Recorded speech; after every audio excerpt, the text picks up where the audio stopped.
Buenas noches y bienvenidos a Destino 2016. Hoy vamos a compartir con el doctor Alejandro Giammattei en este espacio donde nos acompañan varios analistas y periodistas de Canal Antigua para que usted pueda analizar a uno más de los candidatos en esta elección en Destino 2016. Y ahora vamos a ver una pequeña nota biográfica del doctor Alejandro Giammattei.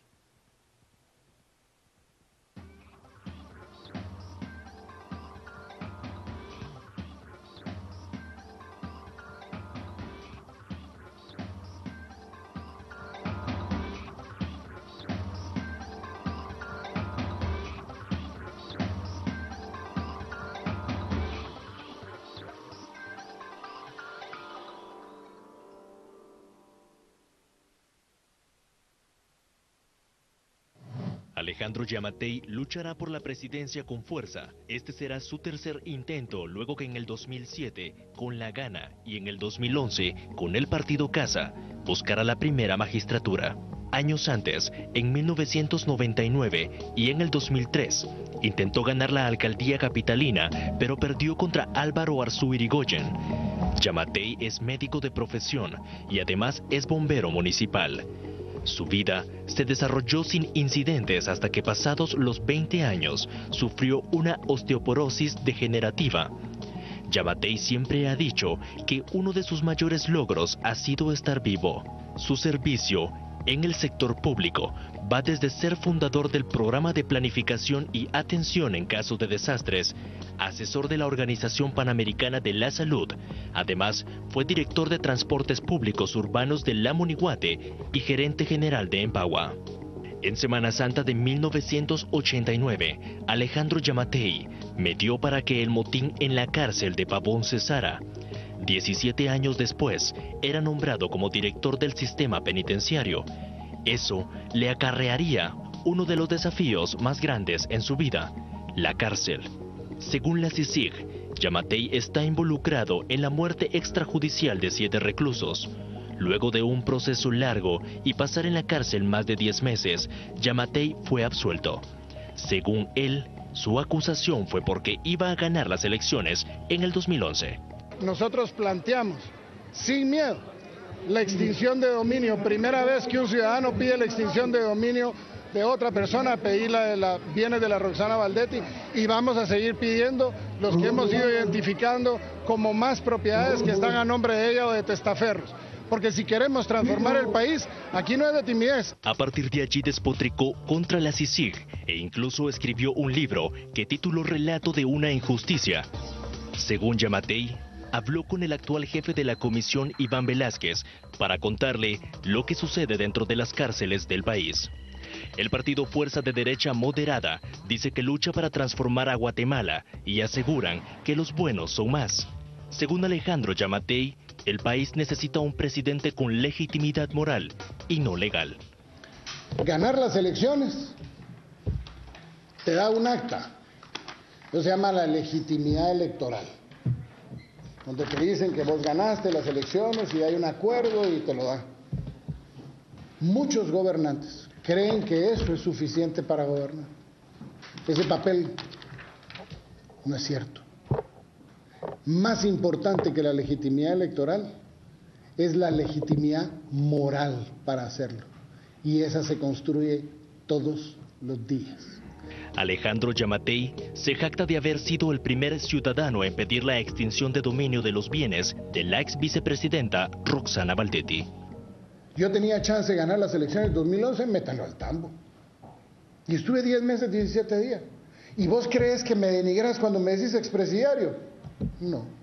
Es como que me digan usted es parapléjico. Tengo las patas cheretas, pero bendito sea Dios, la cabeza muy bien, el chasis está torcido, pero el motor está nítido. Para mí eso no es peyorativo. Para mí es una medalla haber llegado y haberme enfrentado y ganado 13 sentencias y ni una en contra. Haber escrito un libro en donde demuestro con nombres y apellidos, pelos y señales y pruebas y todo, que lo que yo estoy diciendo no es porque lo esté diciendo, es que está comprobado ahí. Sin embargo, el partido Fuerza que lo postula tiene como secretario general al cuestionado Mauricio Ranford. quien fue señalado de tráfico de influencias e irregularidades en la adjudicación a la empresa Easy Marketing para emitir el DPI en el año 2008. Alejandro Giammattei busca con fuerza ser electo el presidente de la nación. Estamos de vuelta aquí ya en Destinos 2016. Nos acompaña ya el doctor Alejandro Giammattei. Bienvenido, doctor. Muy buenas noches. Buenas noches. Buenas noches a todos ustedes. Y vamos a arrancar hoy por la noche con Carmen Ortiz. Carmen. Doctor, usted ha sido candidato a alcalde en 2 ocasiones y este es su tercer intento como candidato presidencial. ¿Qué es lo que le hace pensar o le motiva que en esta ocasión obtendrá el triunfo electoral si en las elecciones del 2011 tuvo su peor desempeño, habiendo obtenido solamente el 1.05% de los votos, quedando en penúltimo lugar solamente antes de Adela de Torreviarte? Luego de 7 semanas de campaña, después de haber estado en la cárcel, y donde por orgullo dijimos que no nos íbamos a dejar vencer, porque al final de cuentas, doña Carmen, luchar por este país es lo que vale la pena. En ese entonces salí de la cárcel y 7 semanas de campaña fue todo lo que tuve para poder hacerlo. No tuvimos chance de poder exponer todo lo que queríamos hacer y veníamos de un proceso. ¿Y qué lo animó con tan poco tiempo? A mí lo que me anima es ver un país en el que el sistema político está totalmente podrido, en el que la mayoría de la gente nos hemos acostumbrado a vivir con esa podredumbre, ver cómo nuestros hospitales se colapsan, ver cómo tenemos un país rico en recursos naturales, pero uno de los más altos índices de miseria en el continente americano, un país que produce alimentos donde la gente se muere de hambre. Hay que luchar por el país. No es luchar por querer uno llegar a un puesto, es luchar porque este país cambie, que sea diferente. Y las cosas, bendito sea Dios, se están dando, incluso con el despertar de la población, que hoy estamos a punto de ver un parteaguas en la historia política del país. Desde hace 71 años no lo habíamos visto. Doctor, en ese parteaguas, en ese despertar ciudadano, pues usted ha sido parte del sistema y también ha sufrido lo peor del sistema. ¿Qué es lo que usted toma de esa reivindicación ciudadana y lo transforma en una propuesta? ¿Qué es lo que usted quiere cambiar? Bueno, no puedo estar de acuerdo con el país.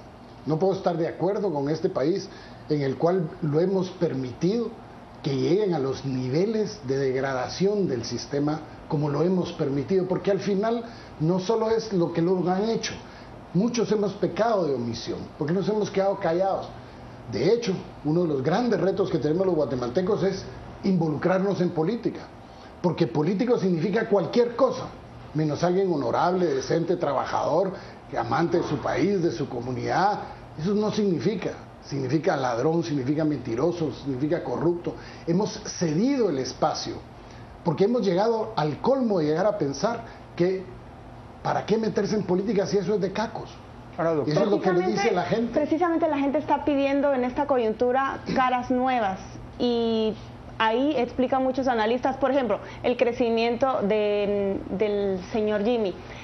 En el caso suyo no es un rostro nuevo, usted ha sido funcionario y ya ha participado en política partidista. ¿Por qué la gente habría de decantarse por usted? Yo creo que no, la gente no es solo que esté pidiendo caras nuevas, la gente está pidiendo ideas y propuestas que resuelvan la problemática nacional. De hecho, por ejemplo, en el tema del Congreso, la gente está pidiendo que no regresen, cosa que es bastante difícil, que no repitan algunos del peor Congreso que hemos tenido en la historia. Pero en el tema del gobierno central, la gente está pidiendo soluciones, no canciones, la gente está pidiendo propuestas. De hecho, la gente está pidiendo que debatamos, y este es en los últimos años, en los últimos procesos electorales, en este evento electoral ni siquiera han habido debates, porque se está apostando a lo que el sistema ha hecho, que es a gastar el dinero, a la manipulación. ¿Usted cree que la gente no es que esté pidiendo rostros nuevos, sino que está pidiendo los conocidos con soluciones? Yo le quiero preguntar algo más. ¿Usted de qué vive? ¿Yo de qué vivo? Pues vivo de lo que he hecho siempre. Yo me he dedicado a procesos administrativos. Por mi enfermedad, yo tengo una, no como lo dicen aquí, un diagnóstico equivocado, una osteoporosis, no sé qué. Yo tengo una esclerosis múltiple, he estado cuadripléjico 3 veces han estado buscando la caja en la que me van a enterrar, y vivo, y eso la vida me hizo llevarme a procesos administrativos, tanto en lo público como en lo privado. ¿A qué se refiere con procesos administrativos? A asesorías administrativas, a cuestiones eminentemente empresariales, de asesoría empresarial.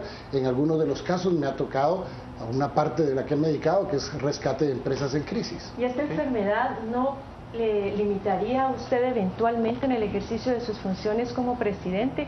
Cuéntenos un poco en qué consiste para que entendamos los ciudadanos. Tengo 21 años de que la enfermedad se detuvo.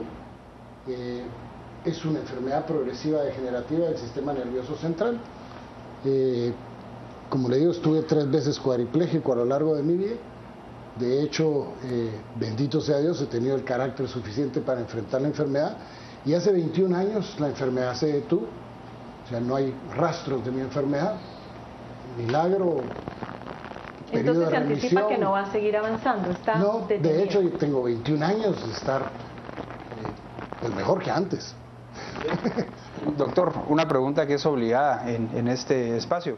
Los fondos para su campaña, los recursos para su campaña, ¿de dónde los obtiene? Muchas gracias.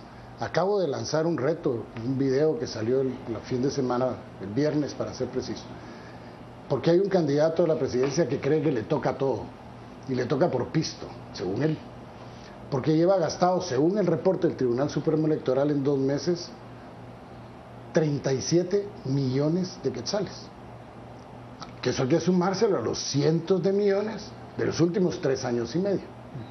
Que por supuesto esos jamás se los van a computar como que los ha gastado. ¿Y los fondos de sus Ustedes permiten, allá afuera me acompañaron 6 personas, con mucho gusto los invito, ahí están sentados.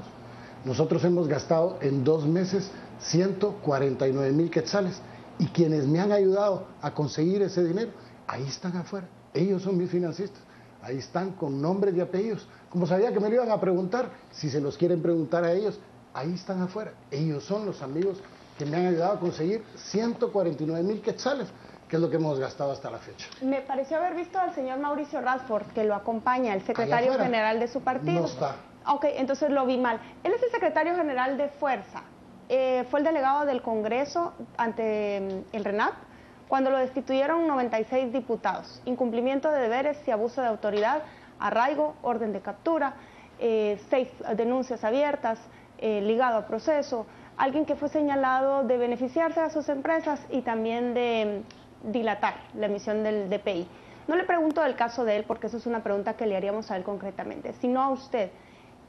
¿Cómo debería la audiencia, el posible votante suyo, asimilar que usted es candidato de un partido cuya cabeza es alguien con esa trayectoria? Bueno, mire, discúlpeme, yo sé que se lo tiene que preguntar a él, pero como usted lo está pintando, ya lo condenó.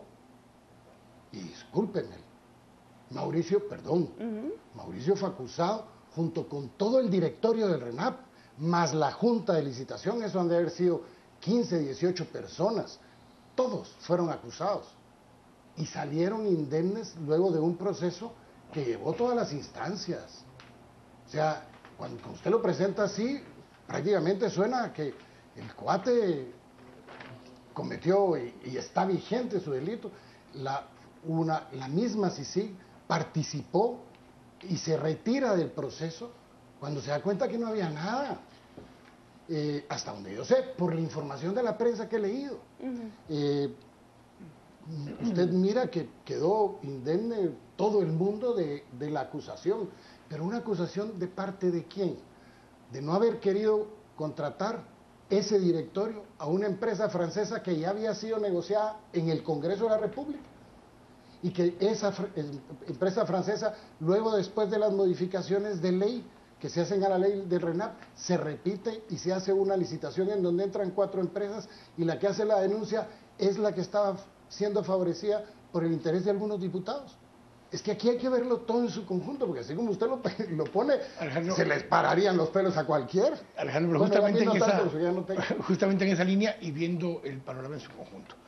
En la primera campaña presidencial en la que participaste, con la gana, una de las principales cartas o propuestas era el éxito en la reforma del sistema penitenciario, o por lo menos ese avance que se había hecho, incluyendo la operación por la cual posteriormente fuiste enjuiciado. Pero después de eso, incluso en el mismo juicio, y parte del relato que cuentas acá, es que la historia no era tan así, ni había sido una aventura tan agresiva, ni había sido tú un partícipe tan importante del proceso de la toma de Pavón. ¿Cuál es esa realidad? Cuéntanos esa realidad. Quique, sí, no, pero es que la realidad es una, tu interpretación es otra. Cuéntanos cuál es esa realidad. Bueno, miren, en primer lugar, yo entro a un sistema penitenciario que vale la pena y me voy a permitir, les traje un libro a cada uno para que me hagan el favor de leerlo, porque muchas veces estamos acostumbrados a leer lo que sale en la prensa y no necesariamente lo que sale en la prensa es toda la verdad. Puede haber algo de verdad, puede haber algo de distorsión, dependiendo de quién lo diga y cómo lo diga. Nosotros escribimos el libro, yo lo escribo porque creo que valía la pena, porque en nuestro sistema de justicia en Guatemala muchas veces hemos permitido, los guatemaltecos también, de no exponer las cosas, sino que muchas veces dice, ya salió de la cárcel, ya no hable, era lo que la gente me decía, y déjela, ¿para qué va a seguir? Y nosotros dijimos, no, al contrario, si la historia de lo que yo viví no lo quisiera que lo viviera nadie, y la historia que yo viví de una acusación que no es real, pues la viven muchos guatemaltecos todos los días. Ya no es algo, y mientras no se sepan casos, las cosas van a seguir sucediendo. En el tema de Pavón, nosotros jamás nos hemos eximido de lo que sucedió. Yo encontré un sistema penitenciario en manos de la corrupción, en un sistema penitenciario que venía después de una fuga en el infiernito, donde me invitan a mí a hacerme cargo del sistema penitenciario, un sistema colapsado, en crisis, con gravísimos problemas estructurales. De hecho, lo que hicimos fue principiar a trabajar en la recuperación del control del sistema. Me recuerdo perfectamente cuando se me fuga el primer preso. Yo estoy en mi oficina cuando me llaman y me dicen, mire, se fugó un preso de Villanueva, y vamos y le pedimos a la cárcel en la que él estaba recluido, que era el preventivo de la zona 18, que nos hicieran el favor de mandarnos la ficha con la foto, las huellas y todo, para poder entregarle a la policía una copia para que iniciaran la persecución del preso. Ahora, doctor, Perdón. Solo, Sí, estamos un poco presionados con el tiempo. Entonces, regresando al caso Pavo Real, ¿participó pero usted en la operación Pavo Real? Permítame. Me hicieron una pregunta, no la puedo contestar Sí, si no es dentro del contexto. Ok. Por favor. Gracias. Venimos nosotros y me encuentro con que la ficha del preso no tenía foto, no tenía huellas, los datos que estaban consignados no correspondían en la descripción física a lo más mínimo. Era un tipo delgado, lo ponían gordo. O sea, todo distorsionado. Venimos y a producto de eso agarramos y principiamos a revisar las fichas de los presos y encontramos que más del 80 y pico % de las fichas de los presos de la muestra aleatoria que hicimos en las prisiones, pues prácticamente no existía una ficha. Lo que existía y descubrimos una corrupción absoluta en el tema de las fotos, de las huellas, para quitarlas y todo. Es justamente el que, intentando tomar control de agarrar eso, el control. ¿Se logra eso? Sí, de hecho, al día de hoy, ese sistema que después pusimos, con el registro de huellas y todo, es el que está vigente. ¿Está bajo control del sistema penitenciario? No, momento. Ese sistema estoy hablando. ¿Por qué no han podido encontrar, por qué no han podido seguirlo con el sistema penitenciario? Es bien sencillo. No les conviene. Nosotros logramos algo que no se había logrado, que era por unanimidad que en el Congreso aprobaran la ley del sistema penitenciario. Han pasado 12 ministros de gobernación desde el 7 de abril del 2007 hasta la fecha y no han querido aprobar o firmar el reglamento que pone en vigor la ley desde ese entonces, porque esa ley quita muchísimas de las cosas que dan causa a la corrupción dentro del sistema. Sí, una pregunta personal de su perfil. Algunas personas destacan de usted su liderazgo, su firmeza, y algunas otras le acusan de soberbia y de no aceptar críticas. Entonces yo le pregunto a usted, para que la audiencia le conozca, ¿cómo se describe Alejandro Giammattei? Pues soy un hombre probablemente más común que corriente, eso sí. Soy alguien que ha tenido sus ideales, sus valores, sus principios toda la vida, los he defendido. De hecho, en algunos casos incluso he tenido que abandonar un partido político porque no van de acuerdo. En el momento en que se desvían de los ideales que yo tenía, agarro mis cosas y me voy. O sea, soy alguien que tiene sus principios establecidos, soy alguien que debate, soy alguien que le gusta encontrar consensos, pero producto de los disensos que muchas veces tenemos como seres humanos, que obligatoriamente incluso poner en la mesa para poder llegar a buenos acuerdos. Tengo que ir a las redes sociales, nos van a leer un par de los comentarios, José Ávila nos va a leer un par de los comentarios que tenemos en redes sociales para que de ahí podamos responder por lo menos una de ellas, Alejandro. Así que vamos con José Ávila a las redes sociales. Hola, ¿qué tal? Muy buena noche, Quique, y muy buena noche a usted que continúa en sintonía de Canal Antigua. Efectivamente, hoy nos visita Alejandro Yamatei por el partido Fuerza. Pasamos brevemente a las redes sociales, iniciamos con Twitter. La primera cuestionante es para María Chavarría. María Chavarría se pregunta, ¿por qué cada vez que participa se cambia de partido? También es camaleonismo político, como los diputados. Nos acaba de ingresar una cuestionante y es de Gio Martínez. Si llegara a ser presidente, ¿planearía otra operación como Pavo Real en la actualidad? Y referente al tema que ustedes tocaban, referente al sistema penitenciario, nos lanzan una pregunta que dice, ¿cómo luchar ante un sistema penitenciario totalmente controlado por el crimen organizado? Con esto vamos a volver con ustedes hasta el set central. Recuerde participar con nosotros a través de Twitter. Nos encuentra como Canal Antigua utilizando el hashtag Destino Yamatei y Destino 2016 y a través de Facebook como Destino 2016. Vuelvo con ustedes, Quique, para continuar con las interrogaciones. Gracias, José. A ver, una de las preguntas de esta, ¿sería necesario y estarías dispuesto a volver a hacer una operación tipo Pavo Real? El Estado de Guatemala tiene que asumir el control de las instituciones del Estado. Llámese sistema penitenciario, llámese hospitales de salud, centros o puestos de salud, escuelas, todo lo que sea estatal, el gobierno tiene que ejercer las funciones de control. Las cárceles no pueden ser exentas de eso. Tenemos que ir al corte, estamos acá en Destino 2016, luego un momento acá con el doctor Alejandro Yamatei.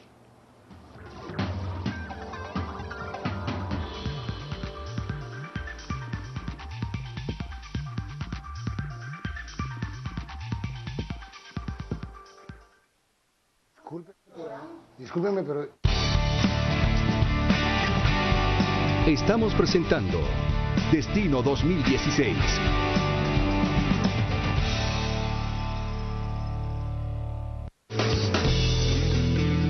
Antigua Sports. Somos la única señal de Centroamérica dedicada exclusivamente a deportes. Tenemos un equipo profesional único de periodistas reconocidos, pero también apostamos a los nuevos talentos. Presentamos producción 100% propia con coberturas de todas las disciplinas. Vamos a mostrar a nuestros atletas, contar sus historias, vivir sus sueños y festejar con ellos sus victorias. Te invitamos a festejar juntos, a abrazarnos y ser parte de vivir el deporte desde adentro de la cancha. Antigua Sports. Salimos a jugar todos los días.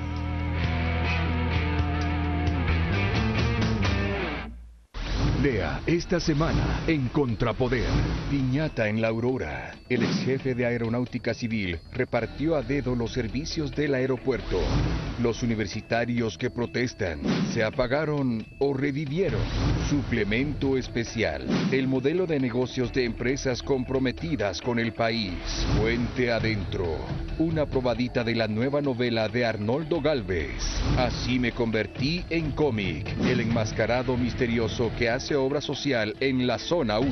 Esta semana en Contrapoder. Enfoque, criterio, análisis. Búsquela en tiendas de prestigio o suscríbase al 2222-8722.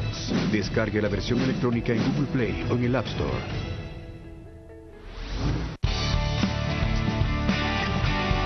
Estamos presentando Destino 2016.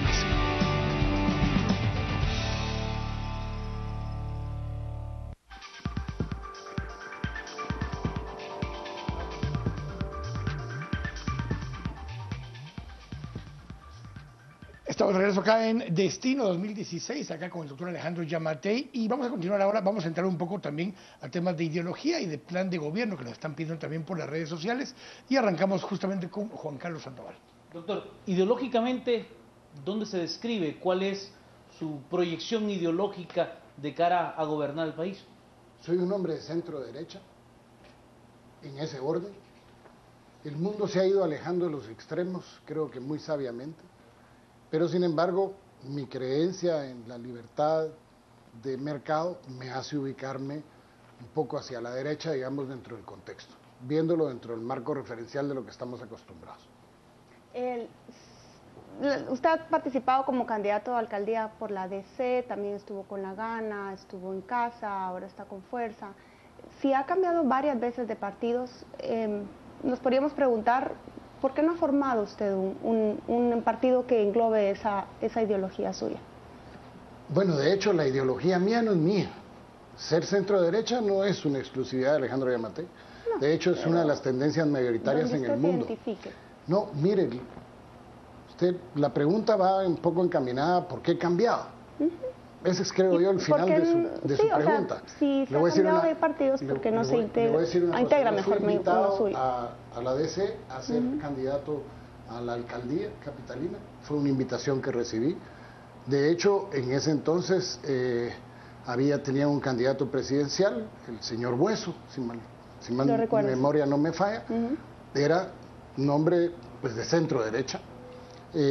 Estuve en La Gana, un partido de centro derecha, que me salí de La Gana, eso sí, porque no podía pues, estar dentro de un partido que había irrespetado, según mi concepto, el tema de una alianza legislativa que para mí era perversa para el país y que se dio en el Congreso. Entonces preferí retirarme. Casa era un partido de centro derecho, que de hecho desapareció. O sea, yo me quedé sin partido luego de las elecciones del 2011. Fuerza es un partido de centro derecha. Le preguntaba concretamente si ha considerado formar su propio partido, en vez de adherirse a un proyecto que ya existe. No, fíjese que no. Yo quiero sentirme cómodo en un lugar. De hecho, me gusta sentirme cómodo. La otra cosa es formar un partido para ser el caudillo. Yo nunca he estado en un partido en el que yo sea el secretario general porque quiero ser el candidato. A mí me han invitado a participar. Esta última invitación viene de un grupo de personas del partido que se acercan conmigo hace 11 meses a preguntarme que si me gustaría adherirme a ellos. Nos sentamos a platicar durante bastante tiempo, ni siquiera era el secretario general el que me busca, son bases del partido, nos sentamos y todo, y después producto de eso llegamos, y se sentaron, llegamos a un acuerdo que era simple, un acuerdo en que definimos las cuestiones, como por ejemplo que no fuera a haber ni un candidato a diputado que fuera a la reelección, que no fuera a haber ni un candidato a las alcaldías que pudiera ir a la reelección, y que ni siquiera fuera a haber un candidato a diputado que hubiera estado en el Congreso y que lo estuviéramos regresando al Congreso. Por ponerle uno de los acuerdos a los que llegamos. Y se mantuvo. Y eso es parte de ahorita de lo que tenemos. Nuestros candidatos son todos primera vez al Congreso de la República. Oye, doctor, hablemos un poco de su propuesta. Usted en los spots ha dicho que para transformar Guatemala se requiere una revolución del sistema político. ¿A qué se refiere con esto? Bueno, de hecho, principiar por las cosas como son. En primer lugar, tenemos que entrar en cambios sustanciales en ciertas y determinadas leyes. La ley electoral y de partidos políticos es una de ellas. Ahorita están discutiendo una probable modificación a la ley de compras y contrataciones del Estado. Yo creo que esa en este momento es innecesaria. Y explico por qué. Porque lo que da origen a los males que tenemos en la fiscalización no es tanto el producto de lo que se hace en la ley electoral y de partidos políticos, es lo que se hace o se deja de hacer en la Contraloría General de Cuentas de la Nación.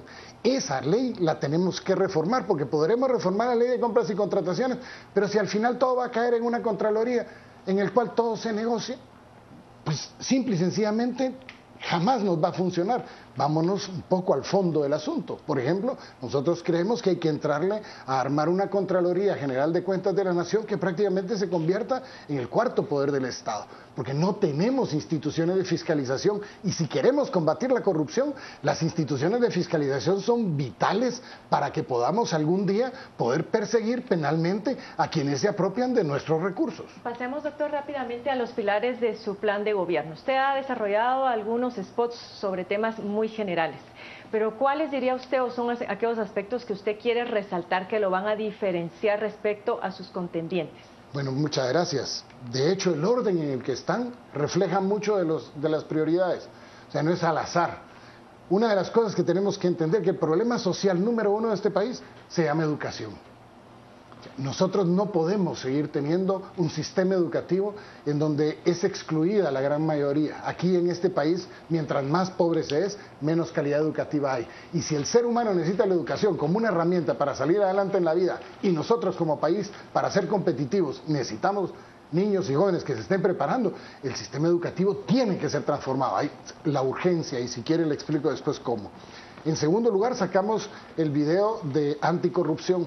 La mezcla de esas dos cosas, de la ignorancia y la corrupción, es la manipulación del sistema político en su más burda expresión. Es la bolsita, la chucherita, la gorrita, el regalito, cualquier cosa. Entonces tenemos que combatir la corrupción, porque de hecho la corrupción es el primer problema del sistema político.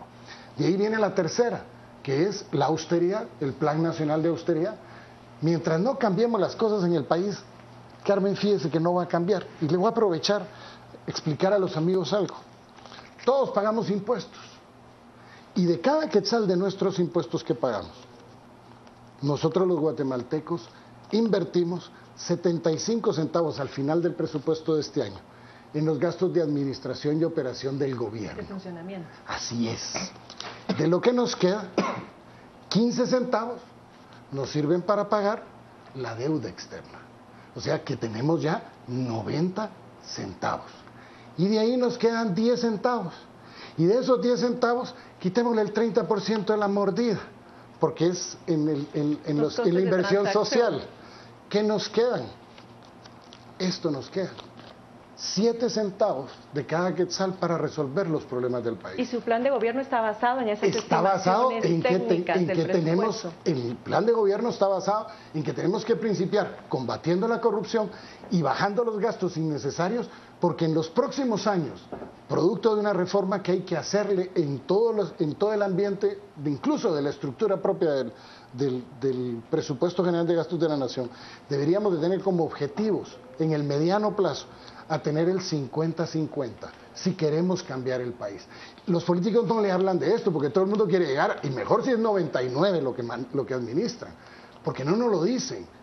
Y como no lo dicen, no es que no lo sepan. Y es ahí en donde nosotros tenemos que cambiar la forma en la que administramos el gobierno, la forma en la que se administran nuestros recursos, persiguiendo la corrupción y disminuyendo los gastos totalmente innecesarios, que si quieren le cuento, porque son 3.840 millones de más que hay en este presupuesto, que son totalmente innecesarios y que deberían ser invertidos en la gente para aumentar los centavitos en que sin corrupción podamos llegar. Justamente para hacer eso y para poder ejecutar lo que estás planteando, se necesita un equipo de gente.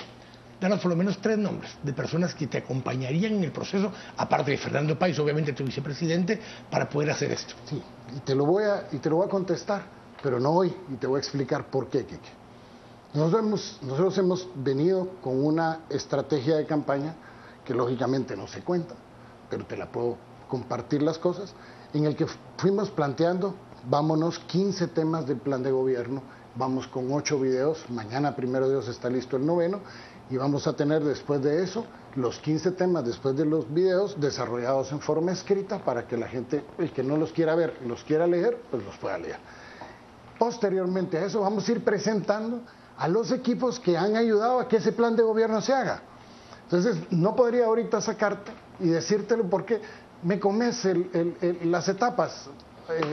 Está planteado, vos tranquila tu mente. Está bien. Sí, retorno a tu propuesta, doctor. Un eje central y una preocupación central también del electorado en estos momentos es la corrupción. En su vídeo dedicado a la corrupción usted habla de una mesa inteligente, ¿no?, en la cual se computarán los precios de las compras para evitar la corrupción por sobreprecios. Sin embargo, me causa duda porque también actualmente la Dirección Normativa de Contrataciones y Adquisiciones del Estado teóricamente tiene una atribución similar. La pregunta sería cómo su propuesta se distingue del esquema actual. Bueno, es que el esquema actual no existe. Perdón, pero no existe. Claro, pero ¿cómo se...? Por eso, técnicamente la dirección tiene esa atribución, que no, la dirección por eso, es muy débil. pero no existe. O sea, no existe. En el Estado hay muchas cosas que tienen atribuciones que no se cumplen. También ha existido y nos ha costado 27 millones de quetzales al año un programa de gobierno electrónico y transparencia. ¿Dónde está? Y nos han costado 27 millones al año, pero el que lo diga el papel y se lo gasta en el pisto no significa que exista. Fácil. Guatemala tiene un problema, y es que tenemos el gobierno, no el Estado, el gobierno, tiene 586 dependencias que compran. 83 de esas, por ejemplo, están en el Ministerio de Salud Pública. ¿Qué es lo que pasa? Que no necesariamente las compras son hechas de una forma legal o de una forma lo más conveniente de los intereses, no del gobierno, de nosotros los guatemaltecos. Este programa lo que busca son dos cosas. Primero, es que se haya hecho un proceso de Guatecompras que tiene que ser modificado porque tiene que ser transparente. Al día de hoy hay en Guatecompras muchísimos son eventos reservados, o sea, son cerrados. Y en segundo lugar, hay muchísimos eventos que son subidos hoy a las 9 de la mañana y el evento se hace a las 10. Si eso no está más dedicado, no sé. Yo quisiera hacer una pregunta y creo que las redes también lo reflejan bastante bien. Usted habla de una transformación del sistema. ¿Usted cree que para esa transformación se requiere una Asamblea Nacional Constituyente? No. Creo que tenemos que modificar la Constitución, sí. Y creo que hay que plantear una reforma constitucional en ciertos y determinados temas, de preferencia por grupos de temas, porque si no, de lo contrario, tendríamos que entrar a un proceso de una consulta popular gigantescamente grande. Pero sí tenemos que hacer, por ejemplo, en el tema de seguridad y justicia, tiene que haber unas reformas constitucionales. No creo que una Asamblea Nacional Constituyente sea, digamos, la más maravillosa. No, yo creo que no. Yo creo que nosotros tenemos que modificar nuestra Constitución, que de hecho es buena en muchas cosas. Nos están apretando los zapatos en algunas cosas. Ya aprendimos 30 años después de su vigencia de que tiene que tener cambios, porque el sistema cambió y hoy hay temas de corrupción que por ejemplo no habían en el 85, se las idearon para cómo jugarle la vuelta al sistema. Vimos que por ejemplo cómo elegimos a la Corte Suprema de Justicia no es la mejor manera. El que tengamos un presidente de un año nada más en la Corte, vimos que tampoco es la mejor manera. Fue una modificación del 90. Así es, entonces tenemos que aprender de lo que hemos hecho, pero respetando el tema de la institucionalidad de nuestra Constitución. Tengo que ir a las redes sociales, vamos a ir al corte y vamos a regresar a hablar de seguridad y justicia, justamente en ese siguiente segmento. Pero quisiera terminar que me preguntó eso. El tema de la Asamblea, bueno, pero es que regresamos con seguridad y justicia para que ahí lo puedas complementar, pero tengo que ir ahora a redes sociales con José Ávila. Muchas gracias, Quique. Nuevamente pasamos a las redes sociales. En esta ocasión iniciamos con Facebook y le damos la primer interrogante a Kevin Rivera. Kevin Rivera pregunta, si usted no se ha logrado mantener en un solo partido, ¿cómo cree que va a lograr que no haya transfugismo con sus diputados? Ahora nos vamos a Twitter y Ligia Briz pregunta, ¿ha hecho proyecciones de cuántos votos que recibirá? ¿Cree que llega a segunda vuelta? Si no, ¿y por qué? Canex Zapeta hace un comentario, Yamatei propone contrarrestar los efectos del sistema, más no las causas. Nuevamente Gio Martínez se pregunta, ¿el problema más grave es el combate contra las extorsiones? ¿Tiene algún plan para contrarrestarlas? ALBS, ¿cuál sería su principal preocupación y mayor interés si llegara a gobernar Guatemala? Por último, Pato Mander pregunta, ¿cómo va a fortalecer los poderes legislativo y judicial para que no respondan a clientelismo? Estas son las preguntas, agradecemos toda su participación, somos Trending Topic en Twitter, Quique, yo regreso con ustedes para que continúen con las interrogantes. Gracias, José. Voy a dejar por un lado la de las extorsiones porque vamos a hablar de seguridad y justicia después, pero ¿cuál? Si fuera una, que ya lo decías hace un momento, pero ¿cuál es la principal preocupación que tiene el doctor Alejandro Yamatei para cuando llegue al gobierno? Es simple, tener un gobierno que genere confianza y credibilidad, porque a diferencia de lo que muchos de los que son candidatos a la presidencia dicen que van a cambiar el país, un presidente no cambia un país, eso es una mentira. Es una sociedad consciente y participativa la que cambia el país y la que cambia el presidente las veces que quiera, pero para poder llegar a tener una participación ciudadana tenemos que tener un gobierno que genere confianza y credibilidad permanentemente, porque los cambios que requiere este país pasan porque los guatemaltecos nos involucremos, definamos el rumbo del país y principiemos a caminar todos en un trabajo en el cual no hay soluciones mágicas, sino tiene que haber un norte bien establecido para que podamos llegar algún día, dependiendo del tema, a resolverlos. Vamos a ir al corte, estamos acá en Destino 2016, volvemos un momento con el doctor Alejandro Yamatei.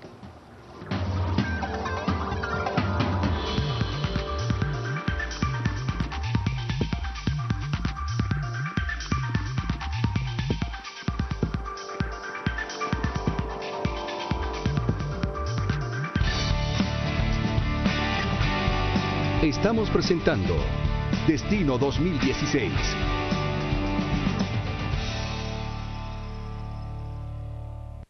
¿Te gustaría estar siempre al tanto de lo que pasa de forma express?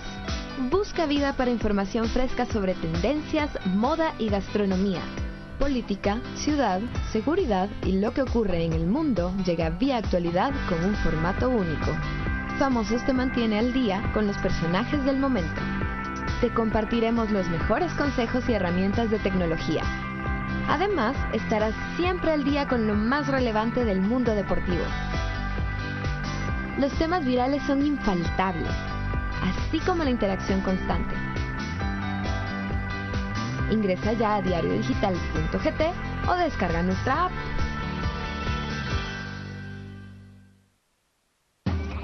Destino 2016, elecciones generales. La mayor información y la mejor cobertura periodística para mostrarle detalle a detalle todo el proceso eleccionario en uno de los momentos más importantes de la vida de un ciudadano, la posibilidad de elegir a sus dirigentes. Destino 2016. Recorremos meses intensos de campaña para terminar en la elección de 158 diputados, 336 alcaldes, además de la fórmula presidencial. Destino 2016. Nosotros estamos listos para llevarle cada pormenor de este evento histórico. Los analistas políticos de Guatemala más experimentados y un extenso equipo de periodistas, reporteros, camarógrafos, productores y editores en todo el país ya están trabajando para que usted esté siempre bien informado. Además de la tecnología más avanzada para llevar toda la información desde todos los rincones de Guatemala, a través de enlaces en vivo. Un despliegue profesional con corresponsalías y enviados especiales en todos los departamentos. Además, reportajes y entrevistas profundas. Destino 2016. Candidatos, líderes políticos, personajes destacados de la vida social guatemalteca.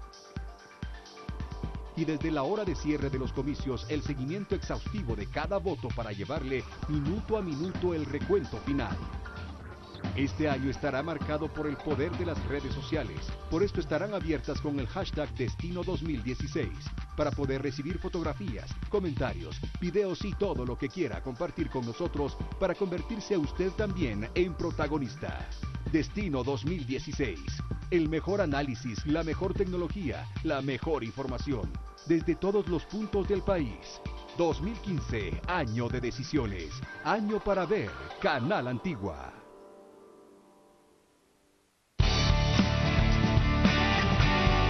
Estamos presentando Destino 2016.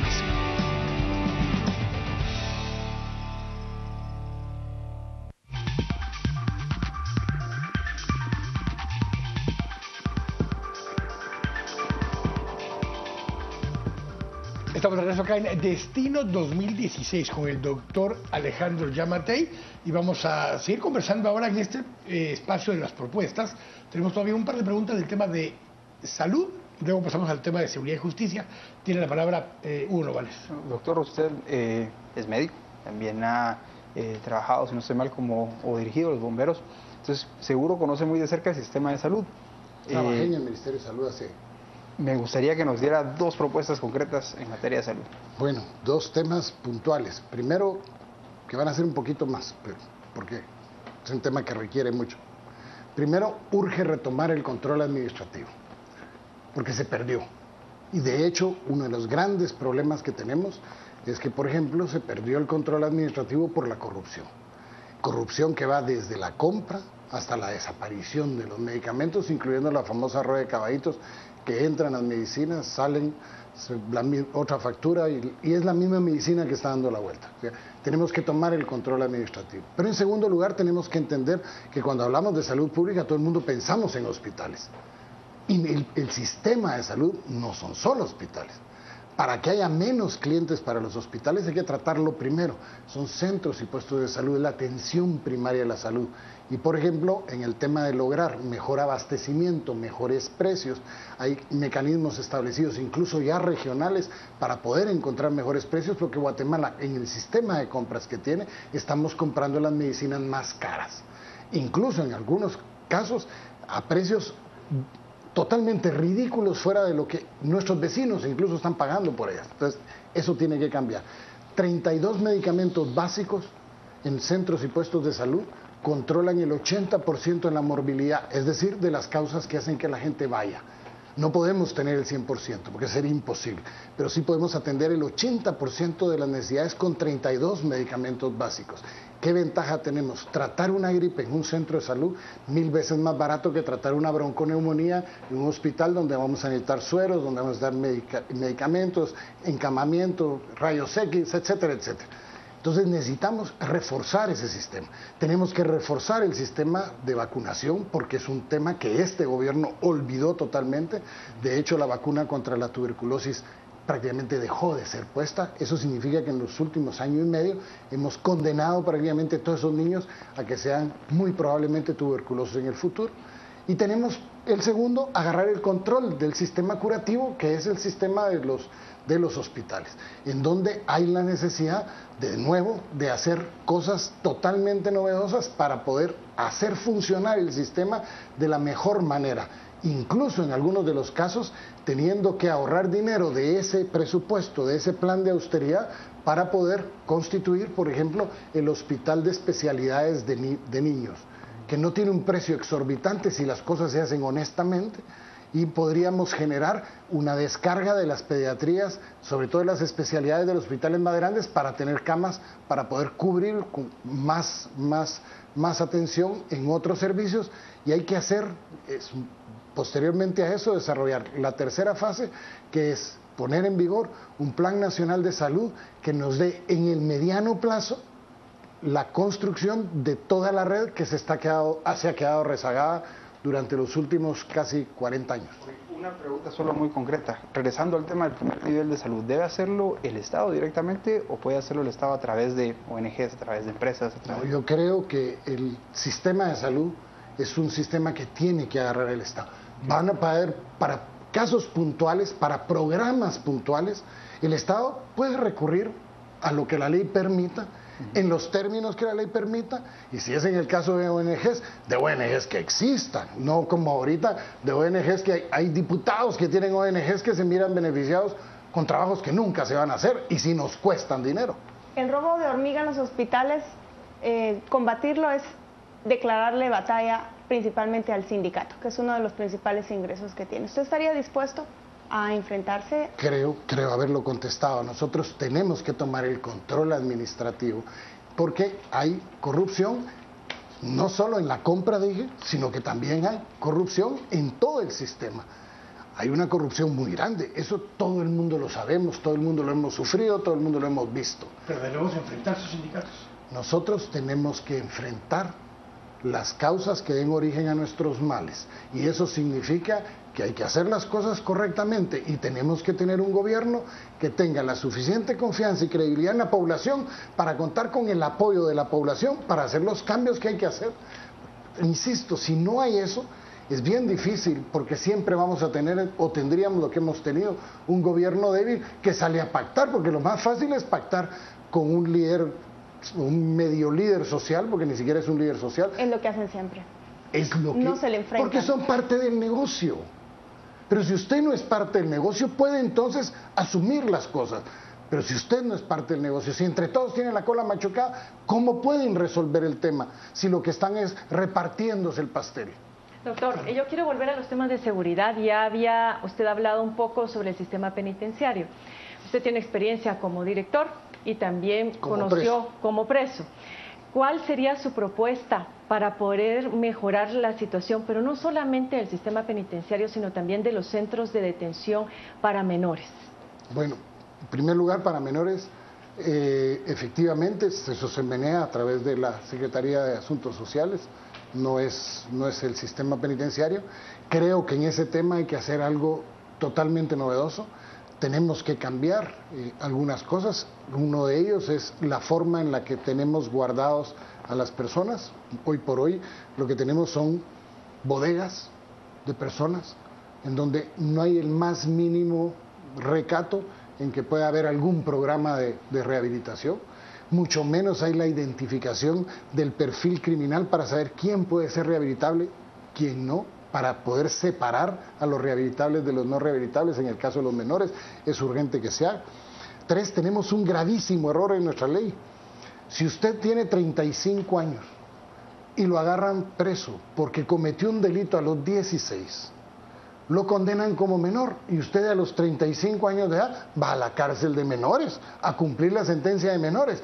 Entonces, usted cuando entra a las cárceles de menores, los que controlan las cárceles de menores son mayores cumpliendo penas de menores. Esos son los que controlan y lo que hay que hacer es permitir que hayan cárceles para los mayores de edad que hayan cometido delitos como menores, porque entonces los separa, cumplió 18 años, se va de la cárcel de menores y va a una cárcel de mayores, porque es ridículo cuando usted entra a una gaviota, por ejemplo, y se encuentra con que el jefe de la Mara tiene 30 y pico de años, contra patojos de 15, 16, 17, o sea, ¿quién va a mandar ahí?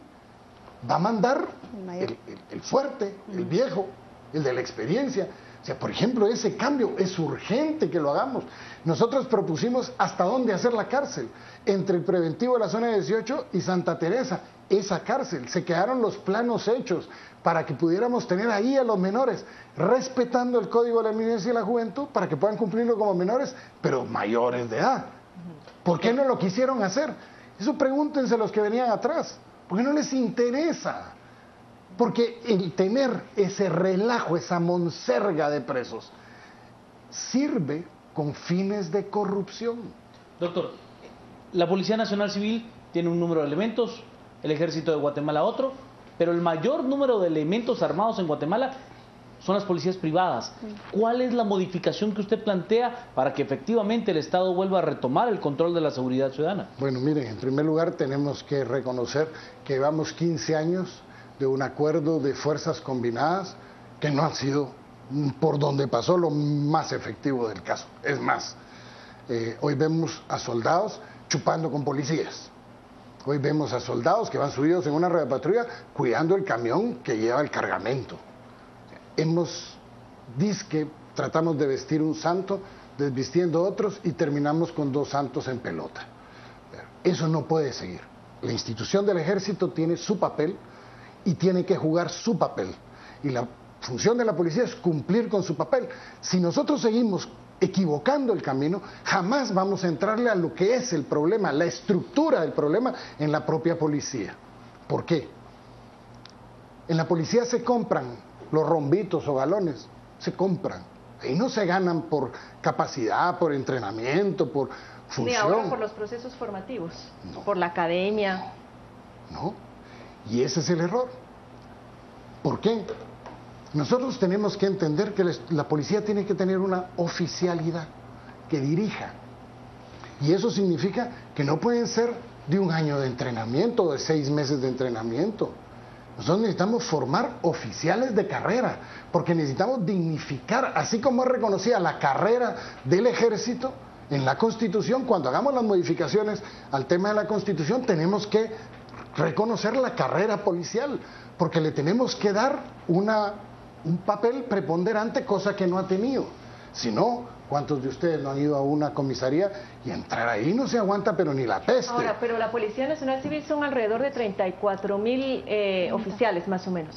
Y los privados, agentes, y los privados se estiman en 150,000 más o menos. 120,000.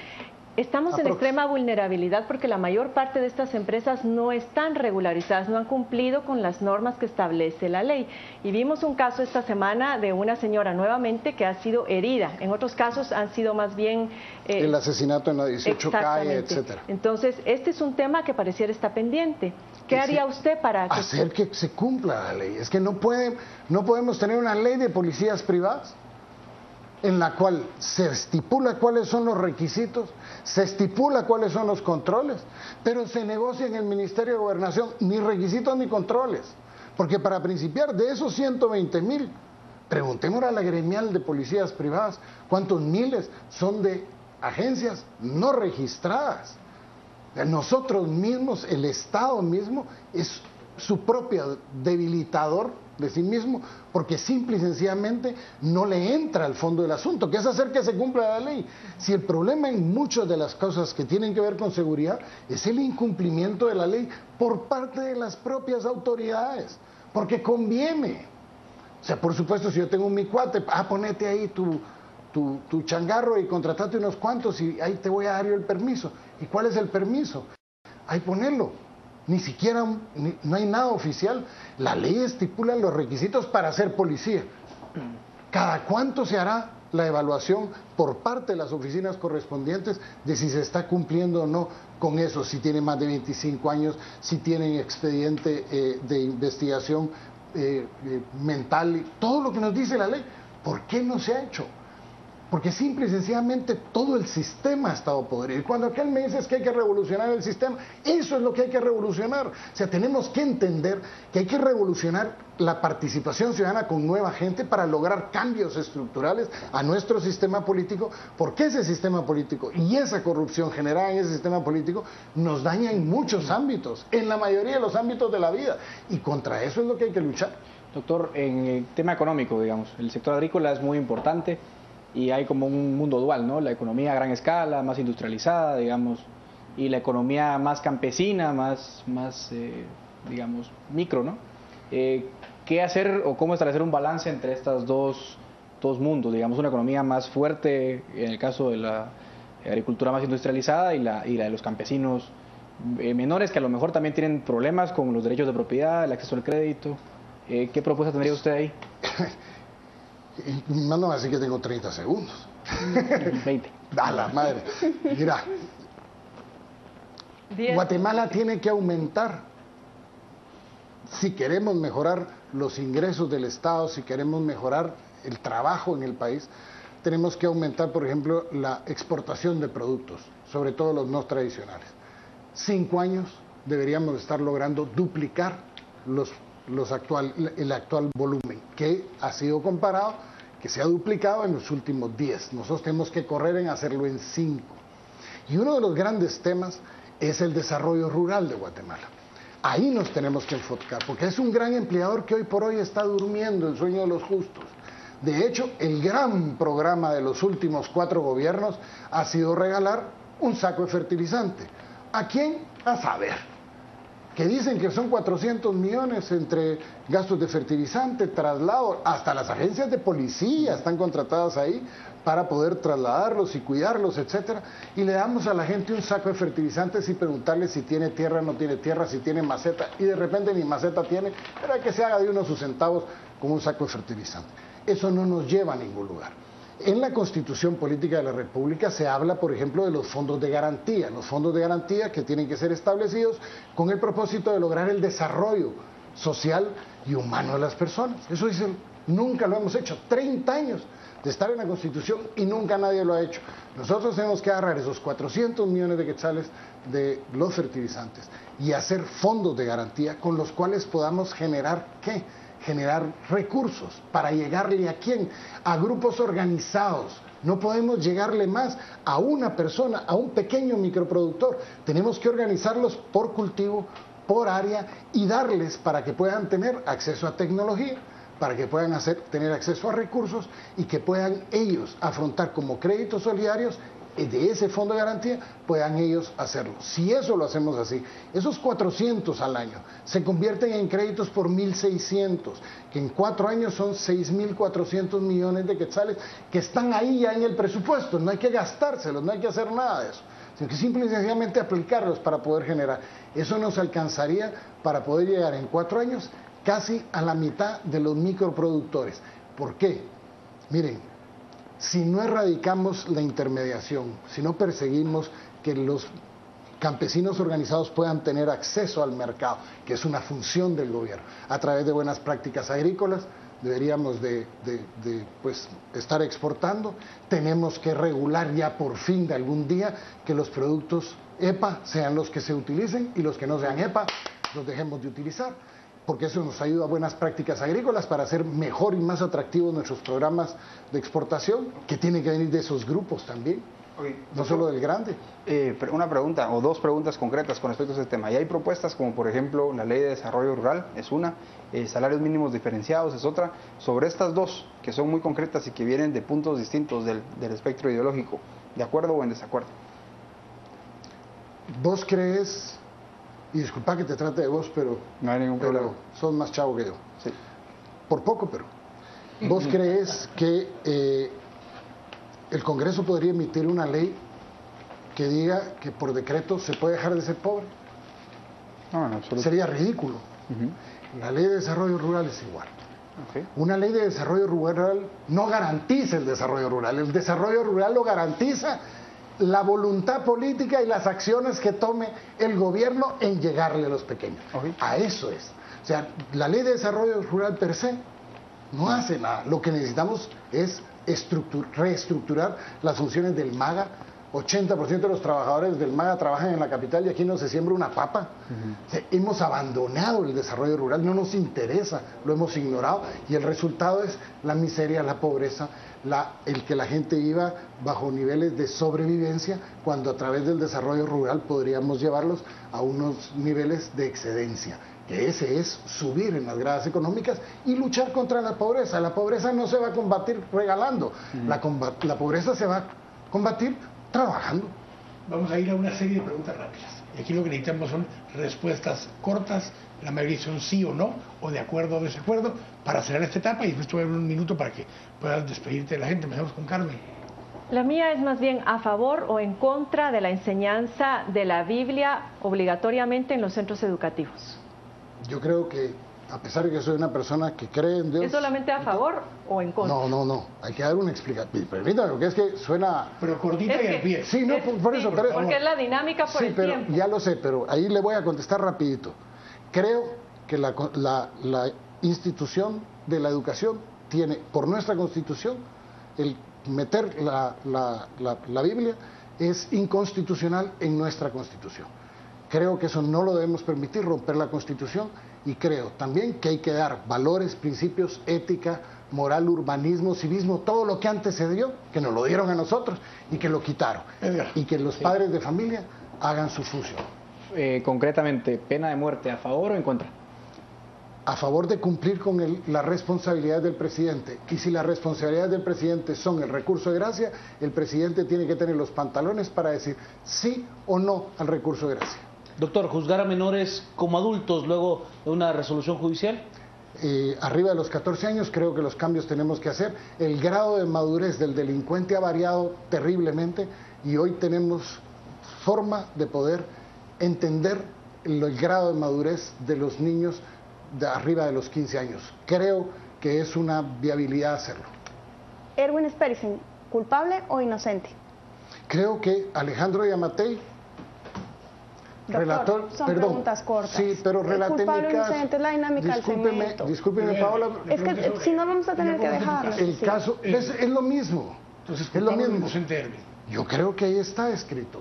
¿Es culpable o inocente? Ahí está escrito. ¿Quiere usted pasar de esta pregunta? Pasamos, si quiere no la quiere contestar, pasamos con uno. Paola, no la estoy evadiendo, pero usted quiere que le conteste una pregunta. Es la dinámica, lo hemos hecho con todos los candidatos. Es inocente desde mi perspectiva y desde que ahí está escrito.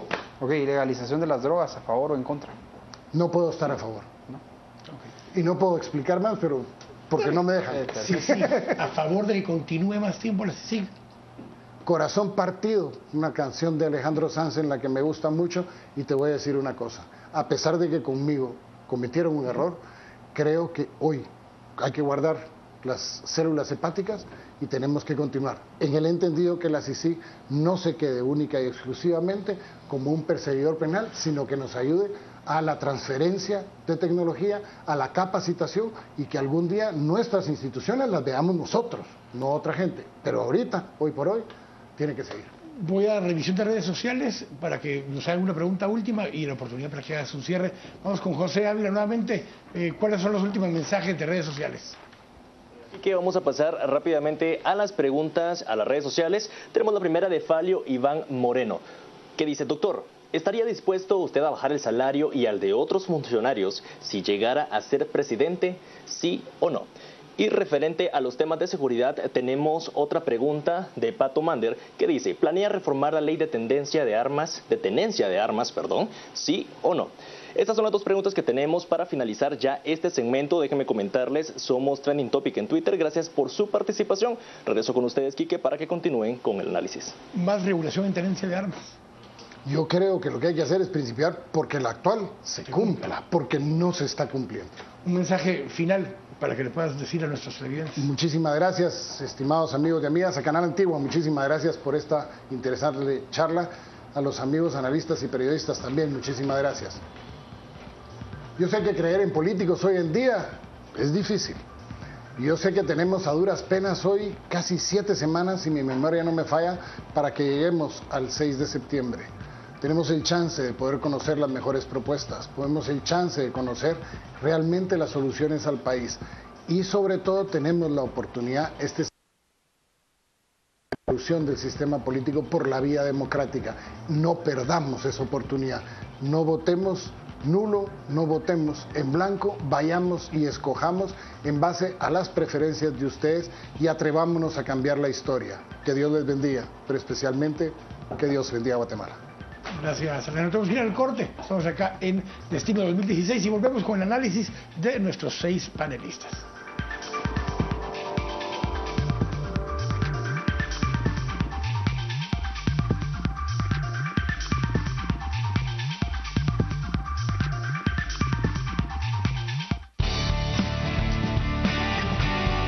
Estamos presentando Destino 2016.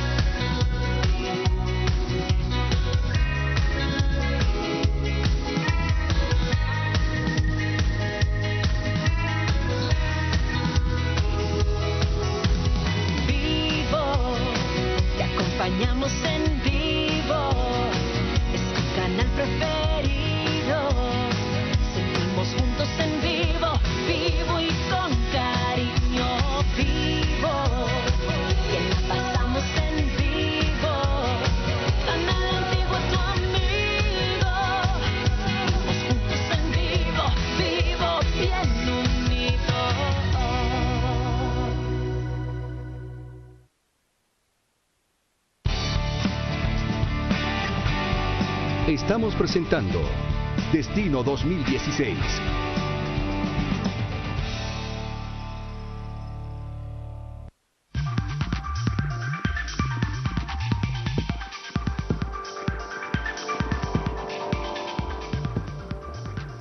Y estamos de regreso acá en Destino 2016 para rápidamente tener los comentarios finales de los 6 panelistas y empiezo con Carmen Ortiz. Bueno, yo creo que el doctor Giammattei se ve que tiene experiencia, creo que eso es producto de su paso por la administración pública, pero además una experiencia ganada a través de sus varias participaciones en procesos electorales, 2 como alcalde y esta tercera como presidente. Lógicamente, pues logra mostrarse ahora un hombre sereno, un hombre tranquilo, un hombre que mantiene el control y que tiene conocimientos por esos diferentes ámbitos por donde ha pasado.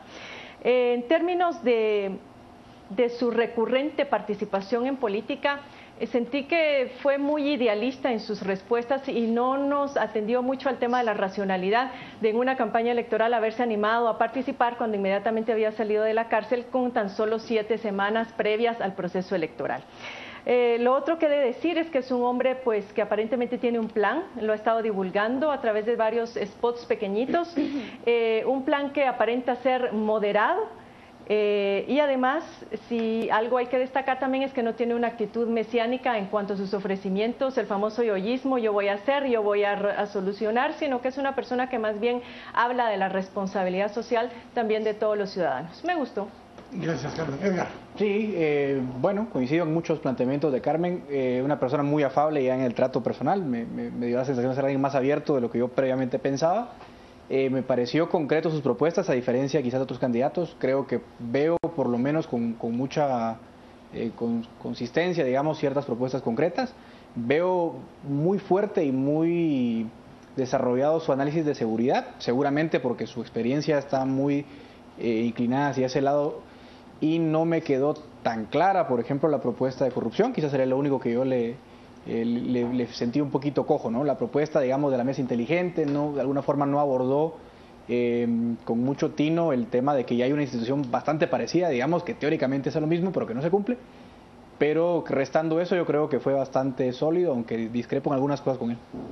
Es un hombre que conoce el sistema, un hombre que ha estado en diferentes puestos de la administración pública, lo conoce a cabalidad. Me parece que la propuesta más interesante es el cumplimiento de lo que la ley dice y de tener instituciones de control que funcionen. En el caso de la Contraloría General de Cuentas, creo que ha sido una exigencia que la ciudadanía no ha tenido a bien explotar, y como propuesta a mí me parece que es la más sólida del doctor. Es un hombre que además conoce de muchos ámbitos, a mi parecer tiene un conocimiento del Estado que le permite dialogar en cualquiera de los temas, y de lo que he podido participar en este ejercicio ciudadano, pues me parece que de lo mejor, el doctor.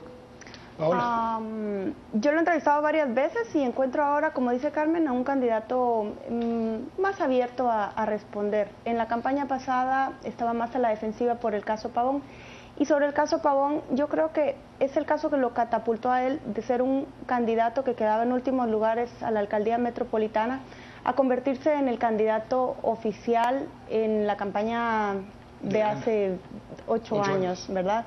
Pero también fue el caso por el que él fue a prisión, y con lo que él mismo argumenta que quedó en penúltimo lugar en las elecciones pasadas.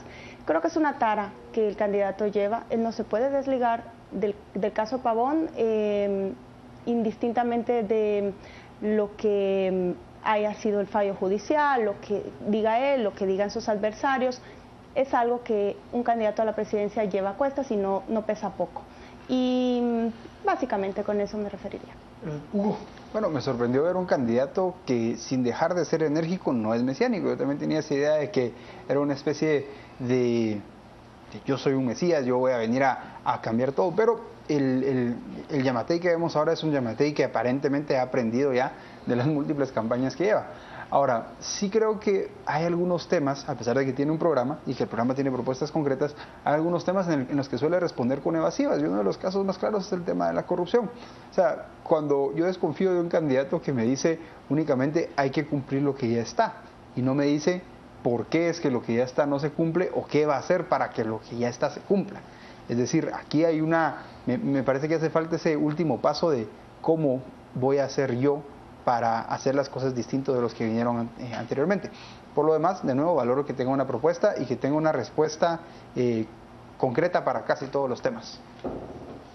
Bueno, yo en particular creo que es un candidato que demuestra que lleva 3 veces de ser candidato y que tiene manejo de espacios como estos. Ya le agarró el toque a poder manejarse en esos espacios, y eso creo que lo refleja muy bien. Sabe manejarse incluso con nosotros como entrevistadores, como decía Paola. Yo también lo he entrevistado varias veces y se siente cómo ha ido evolucionando en esto. Tiene más claro lo que quiere proponer, tiene más claro lo que no se puede prometer porque no se va a poder cumplir, y eso creo que es bueno, creo que en parte también la gente lo agradece. Es más realista en algunos casos, más idealista en otros, como decía Carmen, pero creo que eso es parte de eso. Tiene esa mezcla un poco de ese político profesional con alguien que todavía intenta venderse como alguien externo. Así que les agradecemos a todos ustedes que nos hayan acompañado una vez más acá en Destino 2016. Nos dejamos inmediatamente después de esto con Este Oeste, pero también a partir de mañana temprano, desde las 5:45 de la mañana, con todos nuestros noticieros, terminando con a las 10 p.m. y No Somos Ángeles mañana lunes. Así que gracias por habernos acompañado. Buenas noches, Dios los bendiga.